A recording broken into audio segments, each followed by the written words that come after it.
अगर आपकी डिलीवरी की डेट निकल गई है, आपको अभी तक दर्द शुरू नहीं हुए हैं, तो इसे हम पोस्ट डेट प्रेगनेंसी कहते हैं। नमस्ते दोस्तों, मैं हूं डॉक्टर मुदिता जैन, एक laparoscopic surgeon, high risk pregnancy consultant and cosmetic gynaecologist. आज हम बात करेंगे पोस्ट डेट प्रेगनेंसी के बारे में। ये क्या होती है, कैसे होती है, इसका मैनेजमेंट कैसे किया जाता है। तो अगर हम डिलीवरी डेट की बात करें, यानी कि पूरे 9 महीने 7 दिन, जो कि हम कैलकुलेट करते हैं आपके महीने की आखिरी तारीख से, यानी कि जब आपको आखिरी बार महीना आया होता है उस तारीख से हम आपके 9 महीने 7 दिन कैलकुलेट करते हैं, यानी कि 40 हफ्ते की प्रेगनेंसी, पूरे के पूरे 280 दिन। तो इसे हम टर्म प्रेगनेंसी कहते हैं। टर्म प्रेगनेंसी हफ्तों में बात करें तो 37 हफ्ते से 40 हफ्ते के बीच में होती है, जिस दौरान आपका बच्चा जो है परिपक्व हो जाता है। इस दौरान अगर आपके बच्चे की डिलीवरी होती है तो प्रॉब्लम नहीं होती है। अगर आपको 280 दिन यानी कि 40 हफ्ते क्रॉस हो जाते हैं तो उसे हम कहते हैं पोस्ट डेट प्रेगनेंसी। अगर आप 40 से 42 वीक्स के बीच में डिलीवरी के लिए आते हैं या आपके 42 वीक्स से ज़्यादा हो जाता है तो उसे हम कहते हैं पोस्ट टर्म प्रेगनेंसी। तो ये दो अलग अलग डेट है, post date pregnancy and post term pregnancy. अलग अलग टर्म्स हैं, अलग अलग वीक्स होते हैं। तो यूजुअली जब हम डिलीवरी की बात करें तो हम 40 वीक्स तक क्यों रुकना चाहते हैं? हम 40 वीक्स तक इसलिए रुकना चाहते हैं ताकि हमारे नॉर्मल डिलीवरी के पेन शुरू हो जाएं। नॉर्मल डिलीवरी के पेन के साथ साथ हमारी डिलीवरी नॉर्मल हो जाए। तो 40 वीक्स के बाद रुकना तो बहुत ही डेंजरस हो जाता है। 41 वीक्स तक भी अगर आपको रुकना पड़ता है किसी कारण से, तो आपके डॉक्टर आपको हफ्ते में 2 बार अल्ट्रासाउंड कराते हैं, 1 बार कलर डॉपलर करा के देखते हैं। साथ ही साथ वो आपको अपने बच्चे की मूवमेंट का ध्यान रखने के लिए कहते हैं।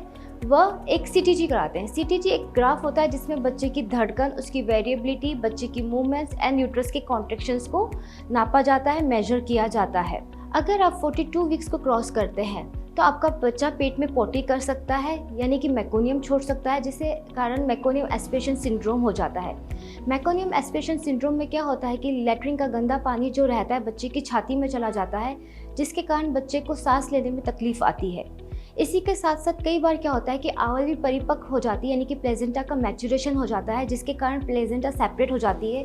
इसके कारण भी बच्चे को ऑक्सीजन लेने में डिफ़िकल्टी आती है, जिसके कारण बच्चे में न्यूरोलॉजिकल डिसऑर्डर्स हो सकते हैं। इसके बाद अगर हम बात करते हैं तो बच्चे का पेट में पानी धीरे धीरे कम होने लग जाता है। अगर बच्चे का पेट में धीरे धीरे पानी कम होने लग जाएगा तो भी उसे सांस लेने में डिफ़िकल्टी होगी और आपकी नॉर्मल डिलीवरी पॉसिबल नहीं है। तो आइडियली आपको क्या करना चाहिए?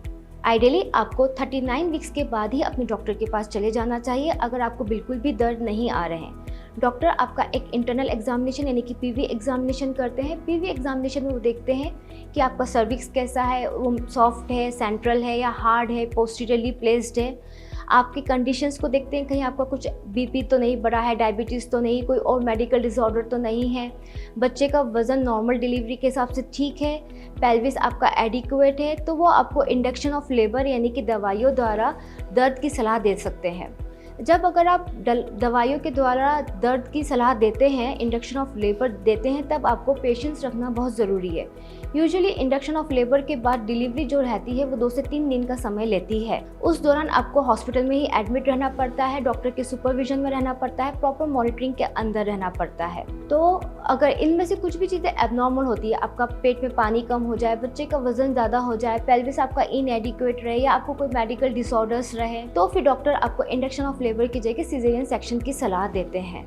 तो जब आपको इंडक्शन की सलाह दी जाती है तो आपको पेशेंस रखना बहुत ज़रूरी हो जाता है। पेशेंस के साथ साथ आप और क्या चीज़ें कर सकते हैं जिससे आपका इंडक्शन ऑफ लेबर जो है सक्सेसफुल हो जाए। तो इंडक्शन ऑफ लेबर सक्सेसफुल करने के लिए आप वॉक कर सकते हैं, रिलैक्स रह सकते हैं, सीढ़ियाँ चढ़ उतर सकते हैं, उकड़ू बैठ के यानी कि स्क्वेटिंग पोजीशन में आप अपने ही रूम का झाड़ू पोछा कर सकते हैं या फिर वॉक कर सकते हैं, डक वॉक कर सकते हैं, जिसके कारण जो रहता है आपका इंडक्शन ऑफ लेबर सक्सेसफुल रह सकता है। इंडक्शन ऑफ लेबर सक्सेसफुल रहने के लिए सबसे इंपॉर्टेंट चीज़ होती है सर्विक्स। अगर सर्विक्स का मुंह यानी कि बच्चेदानी का मुंह खुल जाता है, दर्द प्रॉपर आते हैं, तो ही आपकी नॉर्मल डिलीवरी हो पाती है। अगर आपकी नॉर्मल डिलीवरी नहीं हो पाती है तो उसके साथ कुछ कुछ और कारण भी जुड़े हुए रह सकते हैं। सर्विक्स के साथ साथ बच्चेदानी का मुंह नहीं खुलता है, माँ का बीपी बढ़ता है या माँ का अनकंट्रोल डायबिटीज़ रहता है, बच्चे का वजन बहुत ज़्यादा रहता है या उसका AFI यानी कि बच्चे के आसपास का पानी कम हो जाता है। इन कंडीशंस में क्या होता है कि आपकी नॉर्मल डिलीवरी नहीं हो पाती है। अगर आपकी बच्चेदानी का रास्ता यानी कि जहाँ से बच्चा निकलता है वो छोटा है तो डॉक्टर आपको बोलते हैं कि आप अपनी माँ और बच्चे की सेफ्टी के लिए ऑपरेशन करा लें। तो जब डिलीवरी लेट होती है तो माँ परेशान होती है, माँ के साथ साथ फैमिली वाले भी परेशान होते हैं। डर, बेचैनी, सवाल सब कुछ नॉर्मल रहता है, बट आपको अपने डॉक्टर की मॉनिटरिंग में और सुपरविजन में रहना पड़ता है। हर डॉक्टर आपके बच्चे की मॉनिटरिंग करते हैं, आपका सुपरविजन करते हैं। हमारी हर प्रेगनेंसी का सक्सेसफुल आउटकम तभी रहता है जब बच्चा सुरक्षित रहे, माँ सेफ रहे और एक हेल्थी बेबी हमें हाथ में मिले। अगर आपको हमारे इस टाइप के हेल्थ वीडियोस अच्छे लगते हैं तो हमें लाइक एंड सब्सक्राइब करें, और इस टाइप के बारे में और हेल्थ वीडियोस चाहिए तो हमें कमेंट बॉक्स में कमेंट करें।